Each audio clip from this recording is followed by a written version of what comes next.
afternoon, everyone. Good afternoon. Under the leadership of President Donald J. Trump, the rogue Iranian terrorist regime is being absolutely crushed. 47 years of tolerating and enabling the world's leading state sponsor of terrorism are over. Iran's murderous terrorist leaders are paying for their crimes against America, and they are paying in blood. Since 1979, the terrorist Iranian regime has actively and intentionally facilitated the killings of Americans. They chant death to America and fund other radical terrorists who attack our country and are seeking to destroy Western civilization itself. These terrorists seized our embassy and took 66 Americans hostage in Tehran. They slaughtered 241 U.S. service members with a truck bombing in Beirut. They killed and maimed hundreds of American service members in Iraq, and this is just a small fraction of their blood-soaked record. Prior leaders have been too weak and ineffective to address this threat.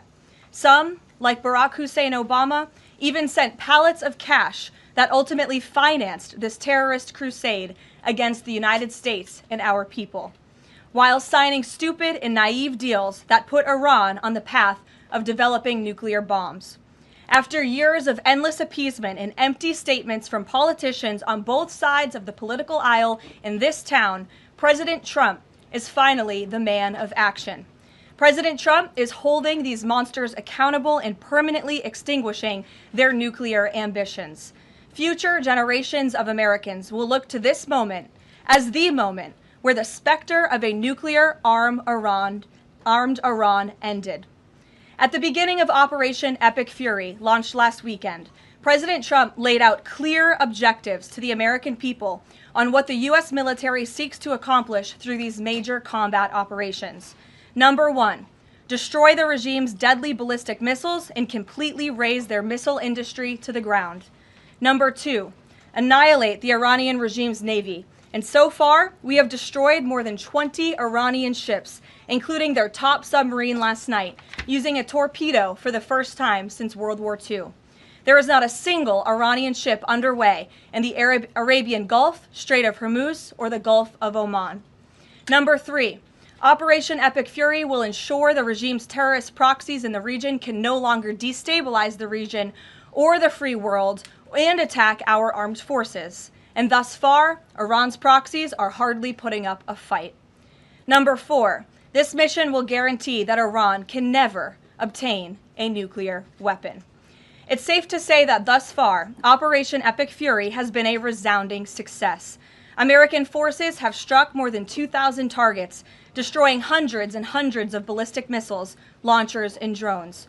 As the Department of War said this morning, we expect to have complete and total dominance over Iranian airspace in the coming hours, clearing the skies for our brave warriors to continue achieving these noble and long sought-after objectives.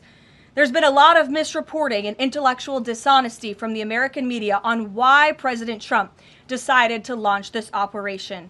So let me remind you, Operation Midnight Hammer, which took place last June, obliterated Iran's 3 major nuclear sites. Yet the terrorist Iranian regime has remained fully committed to rebuilding its nuclear program. How do we know this? Because Iran has pursued this path of war and violence despite President Trump dispatching 2 of his top and most trusted negotiators to engage in exhaustive and good faith negotiations to try and reach a deal. And the world knows this president's preference is always peace and diplomacy first. Look no further than the 8 additional global conflicts he has ended in the past year as proof. Unfortunately, the terrorist Iranian regime refused to negotiate in good faith. They chose this path of violence and destruction, and they are reaping the consequences of their horrible decision. The regime did what they always have done. They lied, they delayed, they tried to string the United States of America along. They wanted to buy themselves time to continue building ballistic missiles and other deadly weaponry that could harm our U.S. personnel and troops in the region, and to continue aggressively pursuing their unacceptable nuclear ambitions. U.S. negotiators offered to lift crippling sanctions on Iran and even provide nuclear fuel to Iran at no cost to support a civil nuclear power program. They additionally had the opportunity to accept U.S. support as an investor in potential projects to develop peaceful nuclear energy together under a mutually agreed upon framework. Yet in response, Iran would have to forfeit their enrichment capacity once and for all. But Iran rejected. They accepted none of these generous and unprecedented offers by the United States. Simply put, they refused to say yes to peace. And their refusal made clear that their number one priority was building a nuclear weapon with which to threaten the United States of America. Again, the country they have been chanting death to for nearly 5 decades. Let me state this again clearly. Iran rejected the path of peace because the terrorists in charge of this regime wanted to build nuclear weapons to use against Americans and our allies.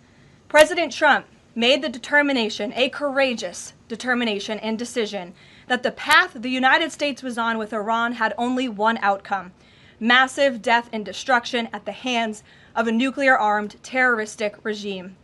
That path of death and destruction and threats against the American people have ended with Operation Epic Fury.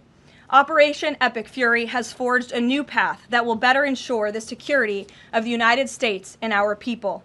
The terrorists made a bet that President Trump would be like many of his predecessors, that he would just talk and he would refuse to enforce his clear red lines. But that has proven to be a catastrophic error in judgment.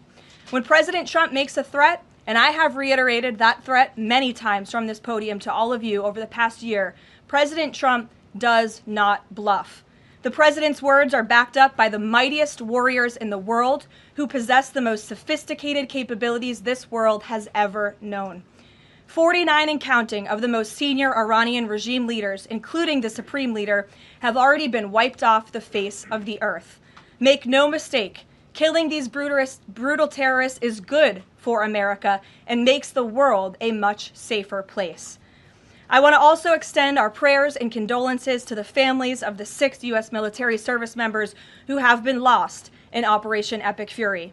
These heroes represent the very best among us. They laid down their lives in defense of our country, and we will never forget their legacy or their sacrifice. As the president said, we grieve for these American patriots and their families as we continue the righteous mission for which they gave their lives. President Trump intends to attend the dignified transfer of these American heroes to stand in grief alongside their families. I understand the Department of War is working on scheduling this transfer, and we will provide updates at the appropriate time. Finally, the Trump administration is also doing everything within our power to protect Americans in harm's way. Since the launch of Operation Epic Fury, more than 17,500 Americans have safely returned home from the Middle East, with over 8,500 American citizens returning home to the United States just yesterday alone. If you are a U.S. citizen in the Middle East looking to return to the United States, the Secretary of State asks that you please register with the State Department at step.state.gov. The State Department will identify where you are and provide travel options directly to you. The administration is already rapidly chartering flights free of charge and booking commercial options, which we expect to become increasingly available as time goes on and the success of this mission further comes to fruition. I know the President and Secretary of State Rubio have been in touch as well with our allies in the region directly about this problem, making it clear that it is a priority of the United States of America to bring every American home. The Trump administration will not rest until every American is home safely and until the terrorist threat from Iran has been completely destroyed. With that, I'll take your questions. Eric, why don't you kick us off today? Thank you for being here. Karoline, thanks so much for having me. It's great to be here. As you mentioned, Iran's regime, its leadership has largely been decimated.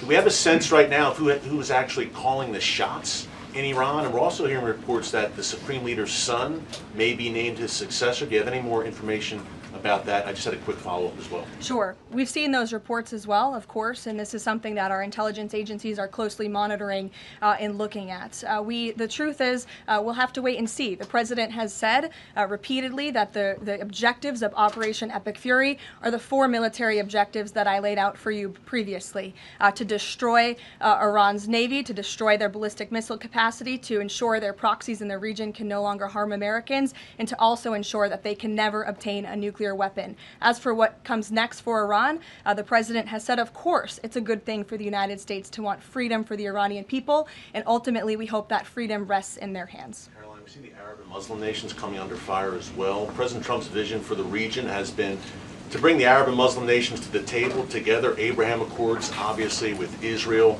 If this regime topples, could we see a new day in the region and really a new Middle East come out of this when the dust settles? Well, the greatest deterrent to true and long-lasting peace in the Middle East has always been the rogue Iranian terrorist regime. And our Arab and Gulf partners in the nation admit that, as well as, of course, our close friend and ally Israel.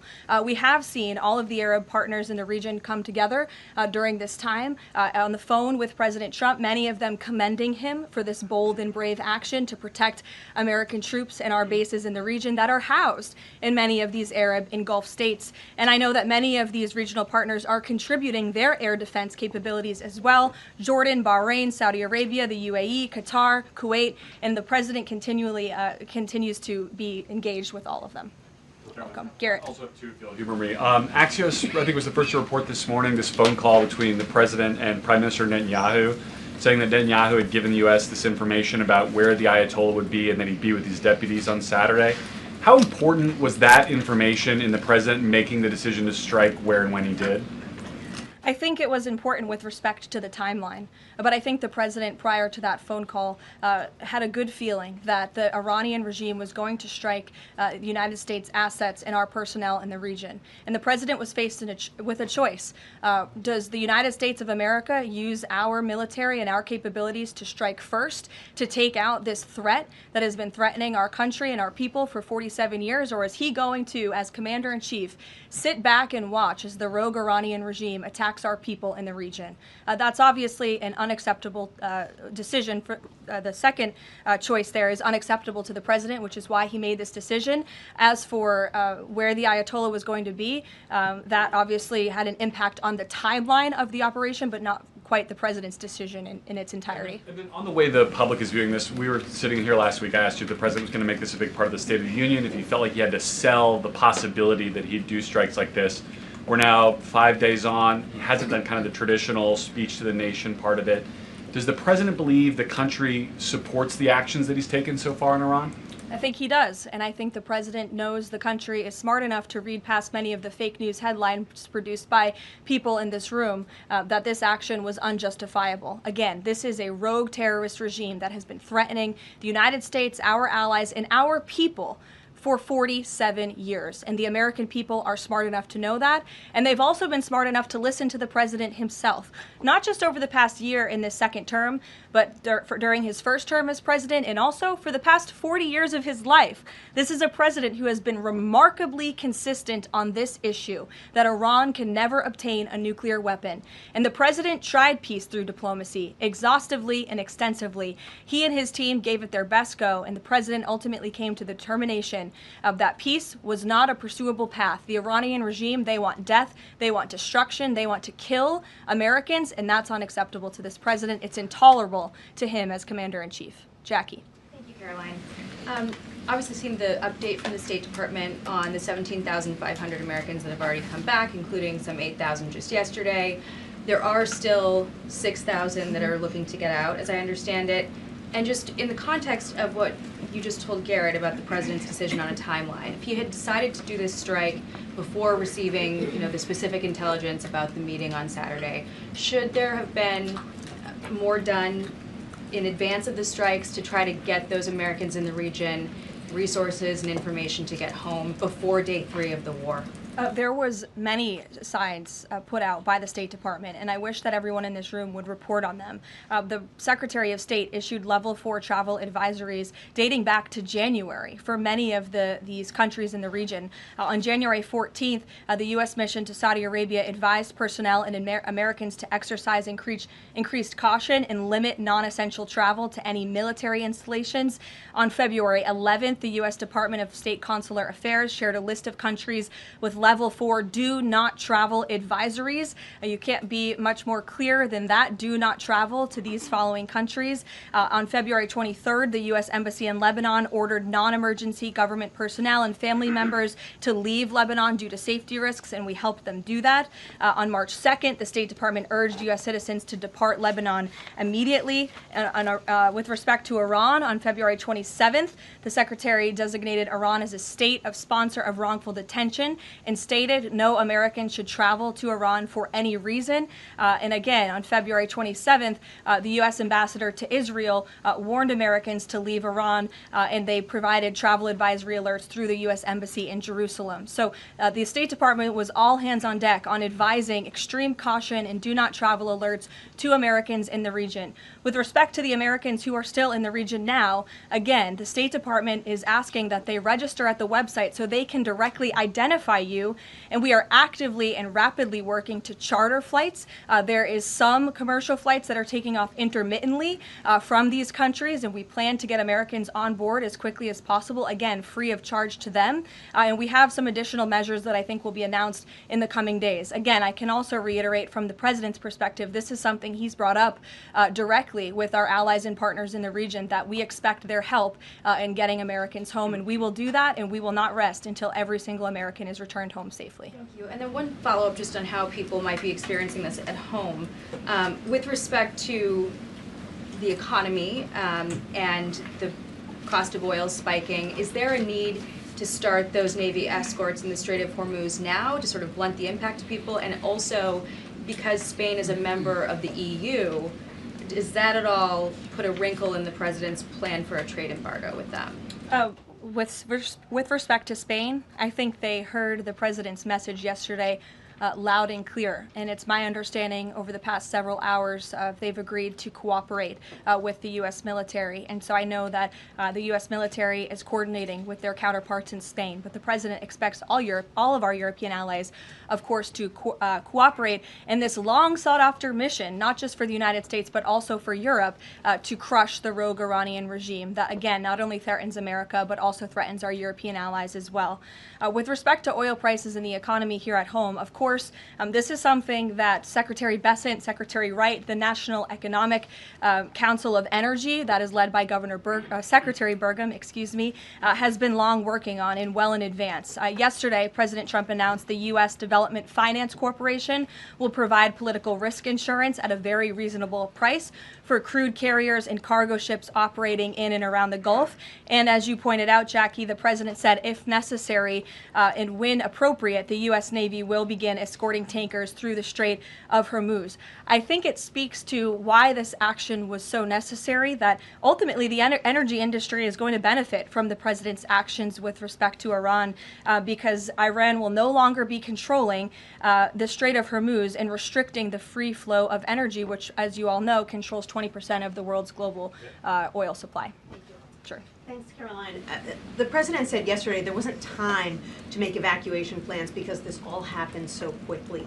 Given how critical the President has been of the chaotic evacuation from Afghanistan by the last administration 5 years ago, why wasn't there more of a focus on evacuation plans from the Middle East that could have been at least put in place, ready to go before the strikes this weekend? Again, I just laid out for you that there have been plans in place and that the State Department has been very clear to the American people traveling within this region not to travel to these regions. We gave notices to leave immediately the countries where these Americans were within. And unlike the previous administration, we actually have a number. We actually have identified the number of people in the region who have requested help. We are in direct contact and engagement with them. And you have to keep in mind, there's a few thousand people who have requested assistance to come home in comparison to the millions who we understand are in the region.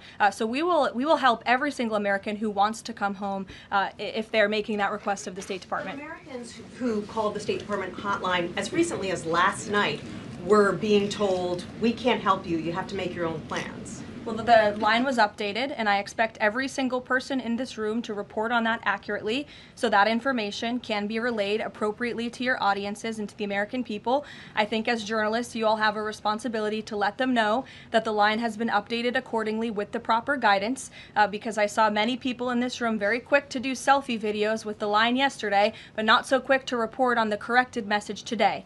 So that is something the administration quickly worked to address, and we have fixed that problem. However, we're also pointing to people to the website, again, to register so that we know exactly where you are. So when there are commercial flights moving into that area, when there are chartered flights moving into that area, we can get Americans on planes as quickly as Do you possible. have any details on how many charter flights have been able to get out of the region so far with Americans on board? I don't have an exact count for you, but I know that we're working on chartering many flights. As soon as we were doing it yesterday, we're doing it again today.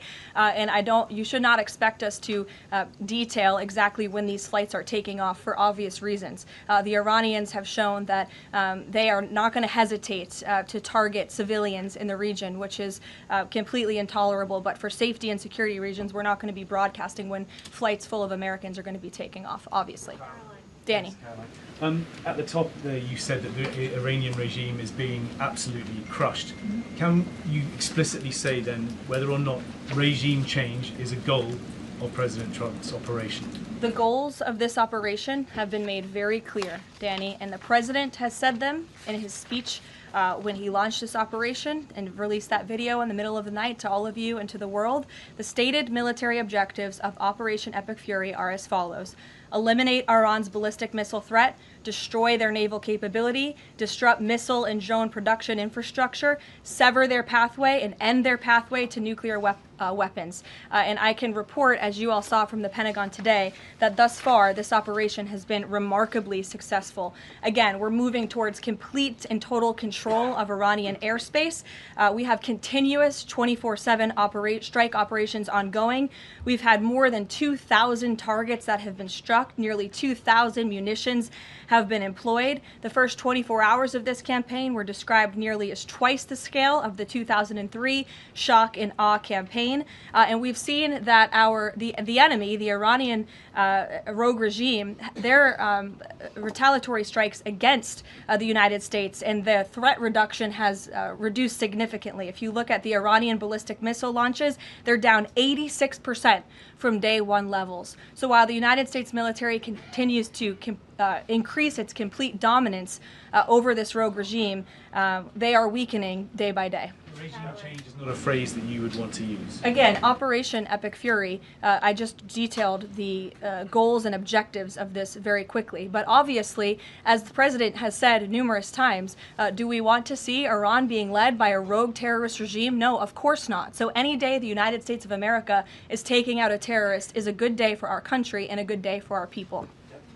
Given that point that you just make about the United States wouldn't mind seeing the government overthrown, certainly President Trump has talked about wanting to see Iranians overthrow the government. Has the president considered at all kind of how he views a U.S. role, if any, in Iran post-conflict? I think it's something the president is actively considering and discussing with his advisors and his national security team. But again, right now, the focus, minute by minute, hour by hour, day by day, is on ensuring the quick and effective success of Operation Epic Fury. Sure. Go ahead. I want to ask you about the U.S. munitions I stockpile. don't even know who's speaking because I wasn't looking at you. You can ask a question and then I'll go to you. Caroline, I want to ask you about the U.S. munitions stockpile. President Trump posted on Truth Social on Monday that the U.S. still has a good supply of weapons, but that we're not where we need to be. What does he mean by that? And does President Trump then want to ask on Congress to pass a supplemental to increase funding for missile interceptor systems like the ones being used to defend U.S. bases in the Middle East from Iranian missiles? I don't have any updates for you on congressional asks from the president. As you know, under this president, we have significantly increased our defense budget, which is a good thing for the United States, for our national security, and for protecting our homeland. With respect to munitions, ammunition, weapon stockpiles, the United States of America has more than enough capability to not only successfully execute Operation Epic Fury, but to go much further. And we have weapon stockpiles in places that many people in this world don't even know about. However, However, the president in that post was pointing out that, unfortunately, we had a very stupid and incompetent leader in this White House for 4 years who gave away many of our best weapons for nothing, for free, to another country very far away by the name of Ukraine. So the president was pointing out how that was an unwise decision, but nevertheless, don't doubt the strength and the might of the American military. And I will also add, President Trump has rightfully been calling on defense contractors in this country to rapidly and aggressively produce American-made weapons because they are the best in the world, and the president always likes to get things done as quickly as possible, and so he's been quite vocal in his efforts to try to speed up our defense industry to protect our homeland. Karoline, can you use some? Go ahead. Karoline, could you tell us about the president's current thinking about ground troops and whether they could be used if they were to be sent into Iran? What would they be used for? What's the situation of that? Well, they're not part of the plan for this operation at this time, but I certainly will never take away military options on behalf of the President of the United States or the Commander-in-Chief, and he wisely does not do the same for himself. I know there's many leaders in the past who like to take options off of the table without having a full understanding of how things could develop. So again, it's not part of the current plan, but I'm not going to remove an option for the President that is on the table. Sean. Did the United States airstrike a girls' elementary school and kill 175 people? Not that we know of, Sean, and the Department of War is investigating this matter, and I would just tell you very strongly, the United States of America does not target civilians, unlike the rogue Iranian regime that targets civilians, that kills children, that has killed thousands of their own people in the past several weeks, and uses propaganda quite effectively, and unfortunately many people in this room have fallen for that propaganda. So I would caution you from pointing the finger at the United States of America when it comes to targeting civilians, because that's not something that these armed forces do. Reagan. Thanks, Caroline. Prior to the Iran conflict, the SAVE Act was really the focus of the news cycle.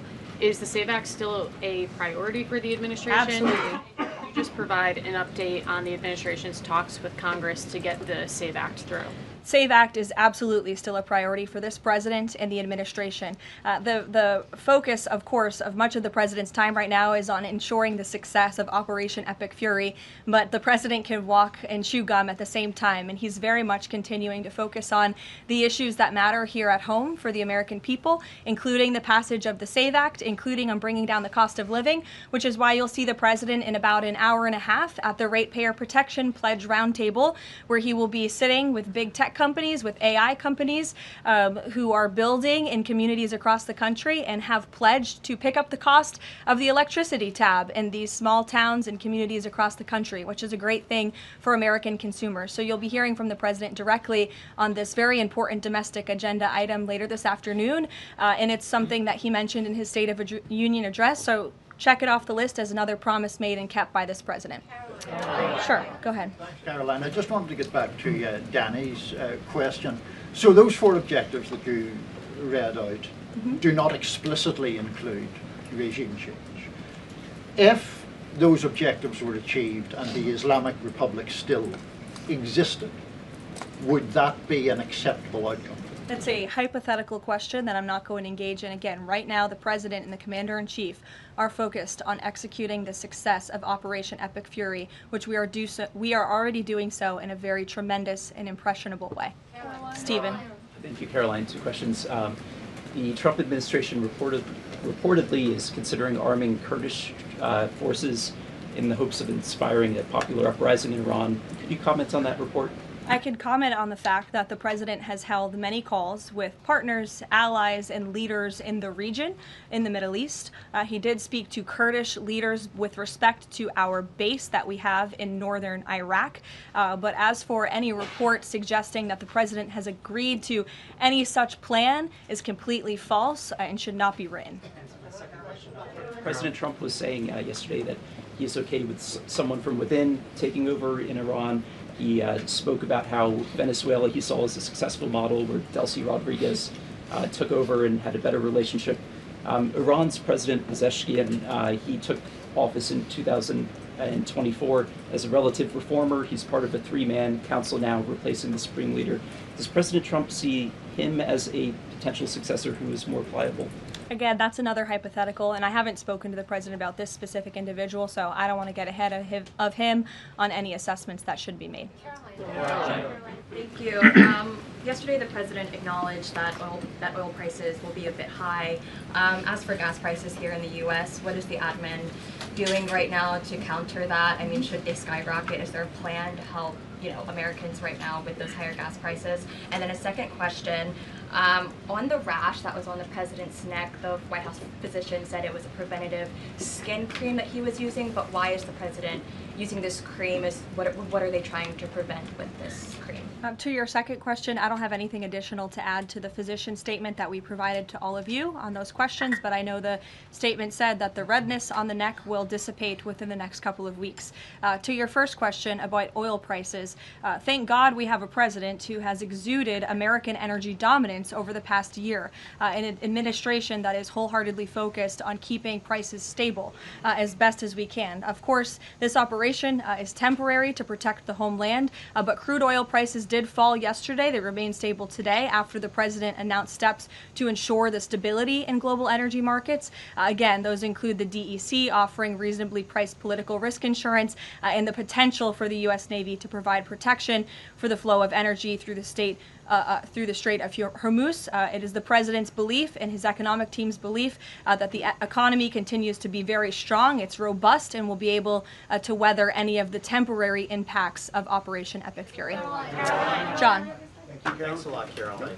Just to follow up to that, the timeline for making the Strait of Hormuz safe for oil tankers to transport their oil through the strait, what is that timeline, and what can the president do to speed up that timeline? I don't want to commit to a timeline, but certainly it's something that is being calculated actively by both the Department of War and the Department of Energy. They're working very closely. Both secretaries are in all of the briefings on this subject with the president, and this is, again, something they're monitoring, and if and when necessary, the United States Navy will provide assistance to escort oil tankers through the strait. Caroline. Sure, in the blue. Thank you, Caroline. You're not in blue, Andrew. Go ahead. Yeah, thank you. Well, I guess you are, sort of. I'll go to you after. You had mentioned about the commercial aircraft being used for the evacuations. What about the use of military aircraft? Would that happen in conjunction with that or subsequent to? That is something that is definitely underway, and of course we're going to use that in conjunction. We want as many planes, whether they're chartered, commercial, or military, taking Americans out of the Middle East and returning them safely home. So yes. Andrew, go ahead. You're welcome. At the top of the briefing, you listed a long list of grievances against the Iranian government, going back to the takeover of the embassy in '79, barracks bombing in the 80s, etc. But no one from the administration has laid out the imminent threat that was supposed to be taken care of by this. And the rationales offered by, say, Secretary Rubio, the President's National Security Advisor, said that the threat was retaliation against American interests from Iran after Israeli strikes. The President says it was his own feeling that Iran was going to attack. Why is it that across the administration you can't say what the imminent threat against the United States was that required us to launch this? And also, Prime Minister Starmer told Parliament today that his reason that he didn't allow the use of British bases was that he was not satisfied that there was a lawful basis and a viable, thought-through plan. Was there an attempt to provide the UK government with a legal basis for these strikes and a viable, thought-through plan? To the first question, I completely reject the premise of your question. You have had the President of the United States, the Secretary of War, the Chairman of the Joint Chiefs, the Vice President of the United States, the Secretary of State, and now I am out here today to explain to you exactly what led the President to make the decision to launch Operation Epic Fury. And President Trump does not make these decisions in a vacuum.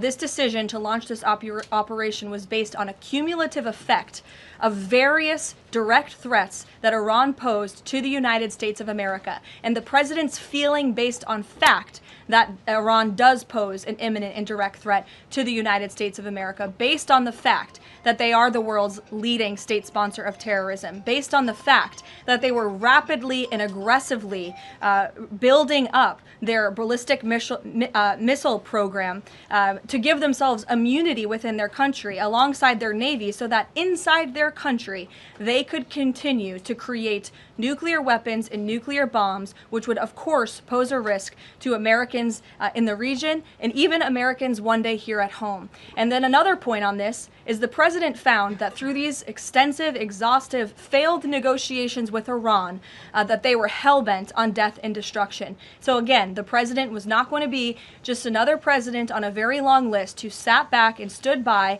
and passed the buck of this direct threat to the next administration. The president had a feeling, again, based on fact, that Iran was going to strike the United States, was going to strike our assets in the region, and he made a determination to launch Operation Epic Fury based on all of those reasons. And I would like the media to actually report on all of them, rather than just picking sound bites from one person in this administration and saying, oh, they're contradicting the other person. No, again, these decisions are not made in a vacuum. They are made by the president's feeling that Iran was going to strike the United States and our assets in the region, and he was not going to sit back and watch that happen. The determination was made that the president was going to strike first alongside Israel, and that has obviously been proven to be the right decision and an effective one at that. Libby, go ahead. Thank you, Caroline. A two-part question for you here. First, has the president spoken with the family members of those U.S. service members that were killed? Second, given what you've outlined throughout this entire briefing, I mean, the United States has sunk a bunch of Navy ships. We've hit all of these targets. What can Americans expect the goal to be moving forward now that the U.S. has accomplished all of this? What is victory, given we've even taken out Iran's supreme leader? That was an explicit goal. Again, victory will be determined by the commander-in-chief once the goals and the objectives that we have repeatedly laid out are fully realized. Again, we just, in the next few hours, will be achieving that dominance over the skies, which means the United States military will be raining missiles and weapons down on Iran to hit these specific targets that have been identified as crucial to take out by the Department of War. Caroline. John. Thank you so much, Caroline. Has the U.S. posture changed in regard to a nuclear North Korea, given the latest strikes on Iran and the fact that the stated goal is to make sure that Iran is not a nuclear country? I don't have any change in position with respect to North Korea today. Thank you. A quick follow-up. There's been reports that Ali Khamenei's son has been elected as the next supreme leader. Does the administration think that he is a part of the same regime as his father? Would they like people in the country to rise up and get him out of power? There's reports he's been elected, or that he's assuming to be elected. One of the likely options. Pardon me, what was that? That he's one of the likely options, or that he has been elected. Okay, so we'll wait to confirm until someone actually is elected. Caitlin. You just mentioned that the president is going to attend the dignified transfer for these families. Given what Secretary Hegseth said this morning, is it the position of this administration that the press should not prominently cover the deaths of U.S. service members? No, it's the position of this administration that the press in this room and the press across the country should accurately report on the success of Operation Epic Fury and the damage it is doing to the rogue Iranian regime that has threatened the lives of every single American in this room. If the Iranian regime had their choice, they would kill every single person in this room. And so we can all be very grateful that we have an administration and that we have men and women in our armed forces who are willing to sacrifice their own lives for the rest of us in this room and for every American across the country and for every troop that is based in the Middle East. That's what these... Secretary Hegseth was complaining that it was front page news about these 6 service members who were killed. That's not what the Secretary said, Caitlin, and that's not what the Secretary meant, and you know it. You know you are being disingenuous. There is not...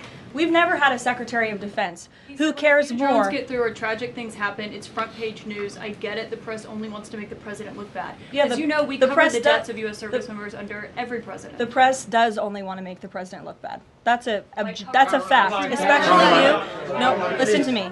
Especially you and especially CNN. And the Secretary of Defense cares deeply about our war fighters and our men and women in uniform. He travels all across this country to meet with them, to connect with them, and your network has hardly ever probably reported on that. You also had the chairman of the Joint Chiefs, Chairman Kane, who's a brave patriot, standing alongside the Secretary at the Pentagon this morning, again expressing his condolences to these families. And I just told you that the President of the United States will be attending their dignified transfer. So please, That's not making the president look bad. That's showcasing that. And we expect you to cover that as you should. We expect you to cover that as you should, Caitlin. But you and your network know that you take every single thing this administration says and tries to use it to make the president look bad.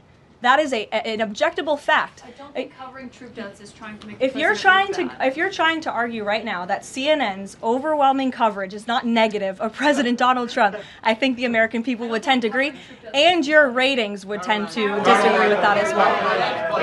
Go ahead. Thank you so much. On the school Sure. strike, back to that for a minute. I understand that the U.S. does not target civilian infrastructure. That's what you said. Can you say that there's any evidence right now that it was not a U.S. strike? And then also, you didn't mention Israel in that. Is there any assessment about Israel's potential likely role in that, if at all? Again, the Department of War is currently investigating this matter, but again, I will reaffirm that the Department of War and the United States Armed Forces do not target civilians, as does the Iranian regime, who kill and execute their own people. Christian. On two separate issues, Caroline. First, what can you tell us about the military operation in Ecuador? And then secondly, is the president considering invoking the Defense Production Act to boost munition stockpiles while we are in this conflict? It's not something I've heard the president consider, but as you know, the president has been in pretty direct correspondence and public correspondence with defense contractors, asking them to aggressively speed up their manufacturing of American-made weapons, which again are the best in the world.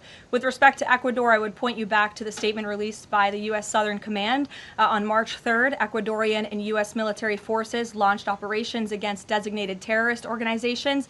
These operations are a powerful example of the commitment of partners in Latin America and the Caribbean to combat the scourge of narco-terrorism.